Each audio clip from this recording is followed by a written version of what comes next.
好，讲解释来，这数字很大哈，来18x 平方98，不要怕，18跟98是有公因数可以提，我们可以拿多少？是拿2出来，所以公因数都要先提，所以拿2出来之后，它就变成9x 平方减掉98变49的3x 减7的平方。哦，太好了，有没有？49是平方数，是不是7的平方？所以我可以把7乘进去，然后这个平方不要再乘了，应该说它可以合并，大家都是平方，那就可以变成底数7乘上3x 减7再平方。那前面的9啊，它也是3的平方，所以我就可以变成3x 的平方嘛，减掉，来这个7跟这个底数乘起来就变21x 减49的平方，有没有？这样子就变平方差。所以3x 加上后面记得要括号哦，相加乘相减，然后3x 减掉21x 减49。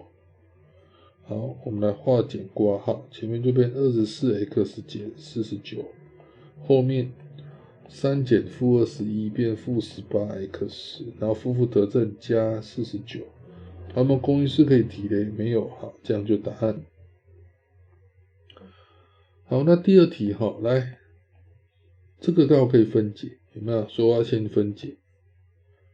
变成 x 加 y 乘上 x 减 y， 再减掉3倍的 x 减 y， 那刚好嘛，大家都有 x 减 y， 那 x 减 y 可以拿出来，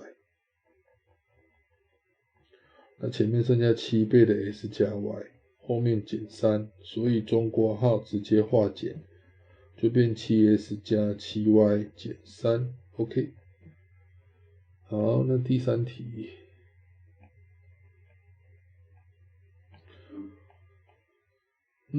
没有得体，有没有？可是你会发现后面如果这个，我先把它分组，前面都不能动了嘛，后面这个把它分组，变负 x 平方加16，然后把负号提出来，让它变号，变减的 x 平方减16，那后面是不是刚好就有平方差的公式？所以前面我们先不动哦，我们先把后面处理好，所以变成 x 加4乘上 x 减4，那太好了，有没有？都有 x 减4，所以 x 减4可以拿出来。那前面还剩下6倍，还有1次方，后面就减掉 x 加4，然后我们化简，所以 x 减4照抄就变6x 减24减 x 减4，